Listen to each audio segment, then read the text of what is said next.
नमस्ते बच्चों। आज मैं कहानी वाली नानी आपके लिए एक बड़ी मजेदार कहानी लेकर आई हूँ। बच्चों, कहानी का नाम है मूर्ख राजा। एक समय की बात है, एक राजा था, राजा मोहन सिंह। बच्चों, ये राजा मोहन सिंह अपने आप को बहुत होशियार समझता था, जबकि वह खुद बहुत बड़ा मूर्ख था। हमेशा अपनी चतुराई की, अपने होशियारी का बखान करता रहता था, डींगे हाँकता रहता था। वह कहता, हमारे राज्य का सबसे बुद्धिमान व्यक्ति मैं हूँ। मुझे न तो कोई बेवकूफ बना सकता है, न मेरे साथ कोई छल कर सकता है। एक दिन राजा मोहन सिंह ने अपने मंत्रियों से पूछा, मैं आप लोगों की राय जानना चाहता हूँ। क्या आप मानते हो कि राज्य का सबसे बुद्धिमान व्यक्ति मैं ही हूँ? अब सारे मंत्री सोचने लगे कि अगर हम सही बात कहेंगे तो राजा नाराज हो जाएंगे, और राजा को खुश करने के लिए उन्होंने कहा, हाँ महाराज, आपसे बुद्धिमान हमारे राज्य में कोई नहीं है। पर राजा मोहन सिंह सिर्फ इस बात से संतुष्ट नहीं हुआ। उन्होंने क्या किया, अपने महामंत्री को बुलाया और कहा, जाओ, राज्य का दौरा करो, घूमो, और एक ऐसे आदमी को ढूंढ कर लाओ जो अपने आप को मुझसे, राजा मोहन सिंह से भी ज्यादा चतुर, ज्यादा होशियार मानता है। मैं उसकी परीक्षा लूंगा।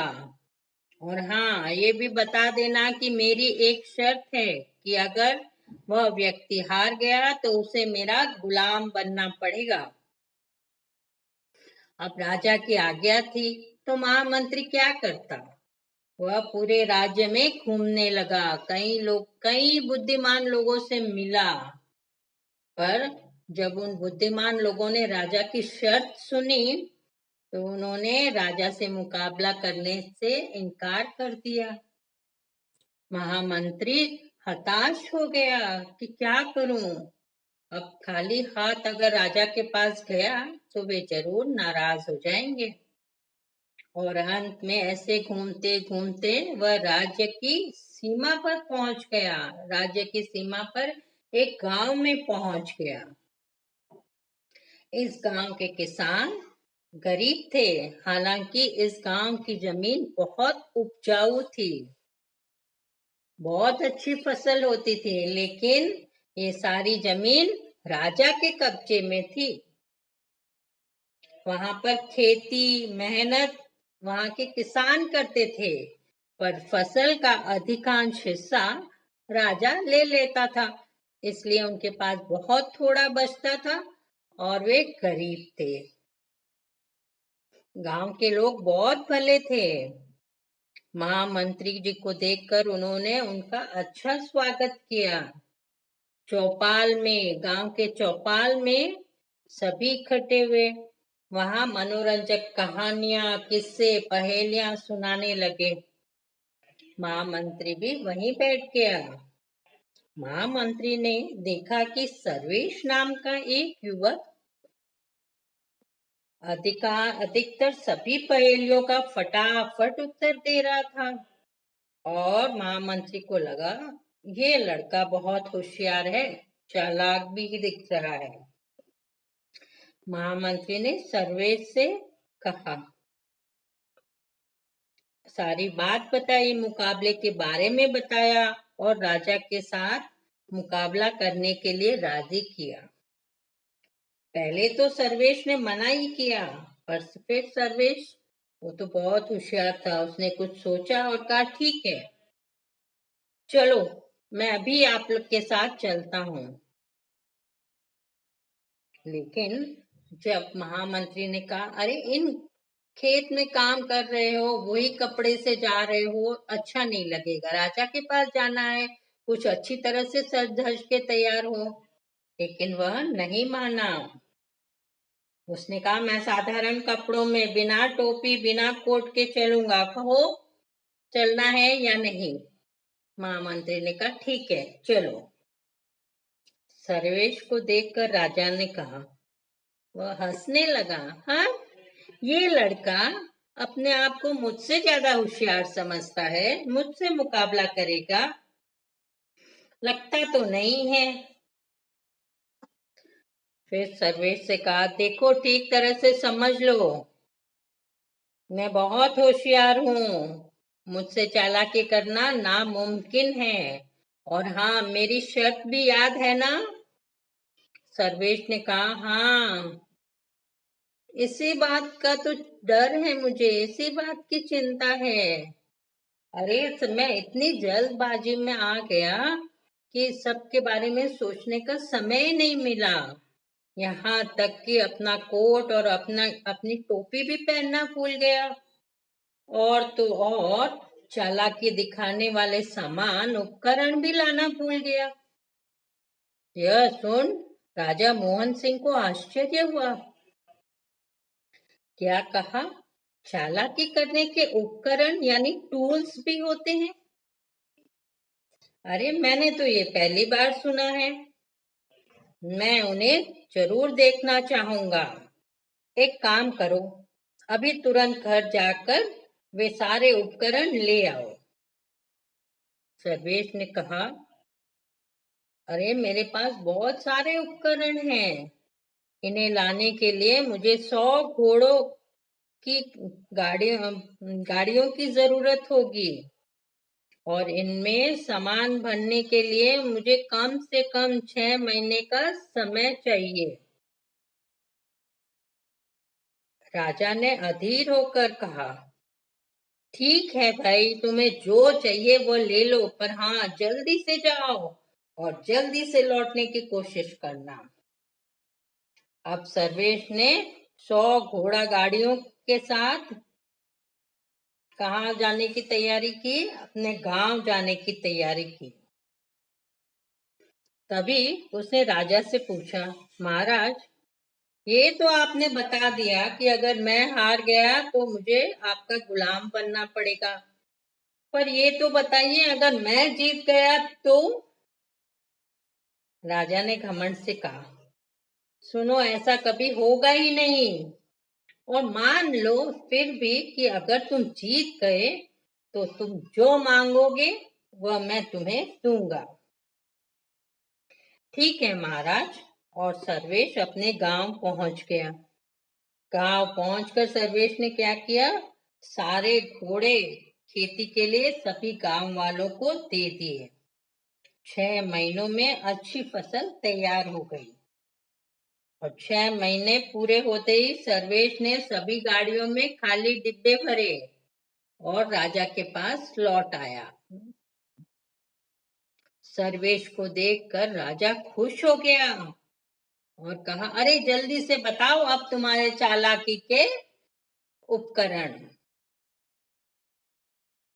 अब वो ऐसे कह ही रहा था, तभी राजा का पालतू कुत्ता वहां आया।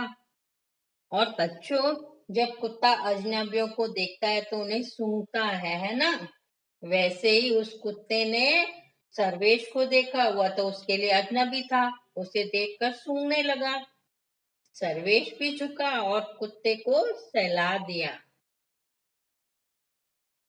फिर खड़े होकर सर्वेश ने राजा से कहा, महाराज एक परेशानी है। आपका कुत्ता कुत्ता है ना, वह मुझसे कह रहा था कि मेरी पत्नी बीमार है, जल्दी जाओ। महाराज मुझे तो वापस जाना पड़ेगा। ऐसा करिए कि एक अपने अस्तबल का घोड़ा दे दीजिए, अच्छा सा तेज घोड़ा, ताकि मैं जल्दी से गांव जाऊं, पत्नी को देखकर जल्दी से लौट सकूं। मैं जाना भी नहीं चाहता हूं, पर क्या करूं, पत्नी बीमार है तो जाना ही पड़ेगा ना। राजा ने बेमन से कहा, ठीक है, पर तुम्हें जल्दी से जल्दी वापस आना होगा। सर्वेश ने सबसे बढ़िया घोड़ा चुना और उस पे सवार होके अपने गांव पहुंच गया। वहां अपने दोस्त को वह घोड़ा दे दिया कि इसकी सार संभाल करना और उसके बदले में उसका गधा ले लिया। गधा और घोड़े दोनों का रंग एक समान था। गधे पर सवार होकर राजमहल लौट आया। राजा ने कहा, अरे इतनी देर कैसे लगा दी? और मेरा घोड़ा कहाँ है? तुम ये गधे पर बैठकर क्यों आए हो? सर्वेश ने बड़ी मासूमियत से कहा, महाराज, बात दरअसल है ये गधा ही आपका घोड़ा है, वही घोड़ा है। आपका घोड़ा गधे में बदल गया है। राजा ने कहा, ऐसे कैसे हो सकता है? ये घोड़ा तो मेरे पास सालों से है, पर आज तक बदला नहीं। ये तो घोड़े का घोड़ा ही रहा। ये तुम्हारे पास घोड़े से गधा कैसे बन गया? खैर छोड़ो, जो हो गया सो हो गया। अब जल्दी से अपनी चालाकी का प्रदर्शन करो। सर्वेश ने शांत मन से कहा, महाराज आप बैठ जाइए, आराम से बैठ जाइए। ये सब चालाकी दिखाने से पहले मैं आपसे कुछ पूछना चाहता हूँ। सबसे पहले तो यह कि आपने चालाकी करने के लिए कोई उपकरण, कोई टूल का इस्तेमाल किया है? इस बात पर राजा ने कहा, नहीं। तब सर्वेश ने पूछा, आपने कभी उपकरण देखे नहीं, कभी इस्तेमाल किए नहीं, तब आपने मेरी बात पर ऐसे कैसे विश्वास कर लिया कि मैं उपकरण इस्तेमाल करता हूँ? सोचिए, मैंने कितनी आसानी से, चालाकी से घोड़े गाड़ियों से को लेकर आपको ठग लिया। राजा को कबूल करना पड़ा। अच्छा, दूसरी बात, क्या आपके कुत्ते ने कभी भी आपसे बात की है? आप तो कह रहे थे ये तो छोटा था तभी से आपके पास है। राजा ने कहा, नहीं। तो फिर आपने कैसे विश्वास कर लिया कि उसने मुझसे बात की? अब राजा को कुछ कुछ समझ में आने लग गया। फिर सर्वेश बोला, महाराज, आप कहते हैं सालों से ये घोड़ा आपके पास है और कभी भी नहीं बदला। आपने मेरी उस बात पर भी विश्वास कर लिया कि ये घोड़ा गधे में बदल गया। देखिए, मैंने एक बार नहीं, दो बार नहीं, तीन तीन बार अपनी चालाकी दिखा दी और आपको तो पता भी नहीं चला। अब राजा समझ गया कि वह हार गया। ने कहा, ठीक है भाई, तुम जीत गए। अब वादे के मुताबिक जो तुम मांगोगे वह तुम्हें दे दूंगा। बोलो क्या चाहिए तुम्हें? सर्वेश ने कहा, महाराज, आपका सिर। यह सुनकर तो राजा मोहन सिंह घबरा गया। उनका चेहरा डर के मारे सफेद पड़ गया। यह देख सर्वेश को राजा पर दया आ गई। उसने कहा, महाराज, इसके सिर के बदले में आप कुछ और भी दे सकते हो क्या?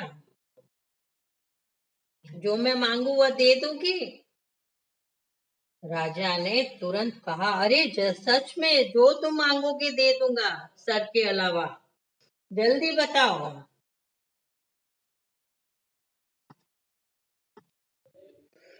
महाराज, हमारे गांव के सारे खेत आपके कब्जे में हैं। मैं चाहता हूं कि सारे खेतों का मालिकाना हक आप हमारे गांव वालों को दे दें, ताकि वे अपनी आजीविका अच्छी तरह से चला सके, उस पर खेती कर सके, और हाँ, थोड़ा सा लगान आपको जरूर देंगे।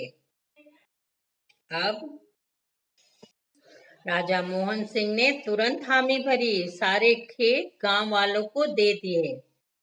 हाँ, सर्वेश से वे बहुत खुश भी हुए और एक थैली भर सिक्के, सोने के सिक्के भी उसे दिए और कहा, सर्वेश, तुम बहुत होशियार हो और तुम्हारे जैसे होशियार लोग हमारे दरबार में चाहिए। तो एक काम करो, तुम यहीं रहकर मेरे मंत्री बन जाओ। और उस दिन के बाद राजा मोहन सिंह अपनी चालाकी और होशियारी की डींगे हाँकना भूल गया। उसे अपनी मूर्खता समझ में आ गई। तो बच्चों, आप समझ गए ना कि जो होशियारी की डींगे हाँकता है वही सबसे बड़ा मूर्ख होता है। तो बच्चों, थी ना ये एक मजेदार कहानी? आपको कैसी लगी, मूर्ख राजा? और अगले हफ्ते फिर मिलूंगी एक और कहानी के साथ। तब तक गुड बाय, टेक केयर।